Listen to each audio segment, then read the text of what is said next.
Jackson had been hiking for hours, his boots sinking into the damp, cold earth with every step. The sun, which had been fighting to break through the thick canopy, now seemed to surrender to the overcast sky. The forest around him was unnervingly silent. No birds, no wind rustling the leaves, not even the typical sounds of small critters darting through the underbrush. Just the sound of his own breath and the crunch of his boots against the soft, moss-covered ground. It was as if the forest was holding its breath, waiting.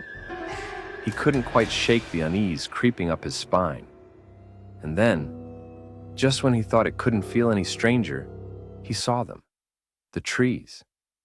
Jackson paused, staring at the twisted trunks around him, his breath catching in his throat.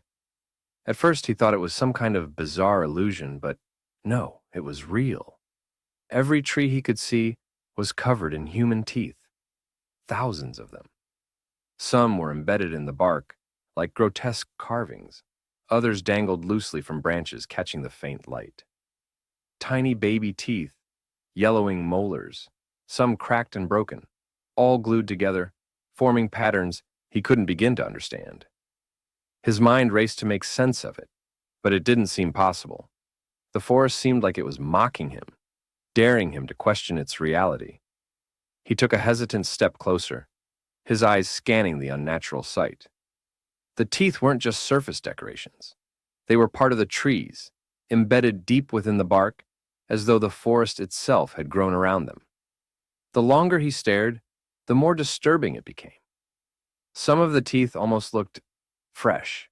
Jackson recoiled, feeling a strange pulse in the air, a low hum vibrating through the earth beneath his boots. It wasn't just the quiet that felt wrong. It was the way the ground seemed to thrum with life, as if the trees weren't just made of wood, they were breathing. He reached out, fingertips grazing the surface of one of the trunks. A sharp, tingling sensation shot up his arm, making him pull his hand back in alarm. The hum grew louder, more insistent. Shaking his head, Jackson tried to dismiss the growing feeling of dread, clawing at his chest.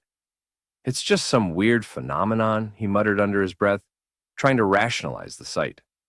After all, nature could be strange. But as he stepped back, the air felt heavier, thicker, like it was pressing down on him, urging him to move deeper into the forest. A part of him knew he should turn back, but curiosity got the better of him. There had to be an explanation.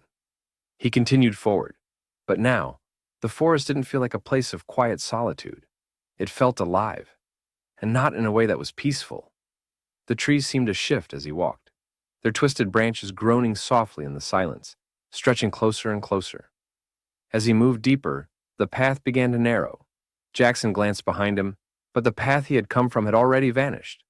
The trees had moved in, closer, tighter, more oppressive. There was no open space left, just a narrow corridor of twisted trees and teeth. His heartbeat quickened. The sun seemed to fade even more, swallowed by the ever-growing canopy above. The air was thick with moisture, and the ever-present hum that seemed to be coming from everywhere and nowhere at once. The teeth on the trees now seemed to twist and writhe, the grotesque faces of the trunks staring at him with empty, hollow eyes. His stomach churned. He was sure that some of them were watching him, alive with an awareness that he was intruding on their space. He could swear that some of the faces had a look of hunger. Suddenly, the ground beneath him shook with a deep thrum, like the heartbeat of the forest itself. He staggered, barely keeping his balance. He turned again to find the path, but the forest had closed in around him completely. The trees seemed to stretch and twist, their bark groaning as they inched closer. Jackson's breath came faster now, panic rising in his chest. He turned in every direction, but every step he took was met with more trees, more teeth. It felt like the forest was moving, its growth deliberate and suffocating, as though it had grown in response to his presence, actively trapping him. His legs burned from the effort, but no matter how fast he moved, no matter how many turns he took, the forest kept growing, its branches weaving together like some dark, living web. The air was thick with the scent of decay now, and Jackson couldn't shake the feeling that the very ground was alive, pulling him deeper into its grasp. He could hear whispers now, distant, like the rustle of voices carried by the wind. But there was no wind. Only the hum, the pulse, The living, breathing forest. Jackson's feet stumbled against something soft.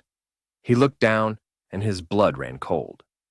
There, half buried beneath the moss, were bones, human bones, gnawed and broken, scattered around him like a dark secret buried in the earth. The teeth from the trees had to come from somewhere, he realized in horror. The forest had taken them, taken people, and it was still hungry. His pulse raced, panic clawing at his throat. He turned, desperate to find a way out, but there was no way through. The forest was no longer just a forest. It was a trap, and it was alive, suffocating him with its ever-growing embrace. The hum was deafening now, a deafening, maddening sound that seemed to vibrate in his skull. The trees were no longer just watching him. They were waiting for him to become another part of them, to add his teeth to their ever-growing collection. Jackson's legs gave out as the trees pressed in, and as he collapsed to the ground, the last thing he saw was the twisted face of a tree, its teeth flashing in the darkening light, grinning in a way that was all too knowing. If you enjoy this killing story, then share and subscribe and stay safe.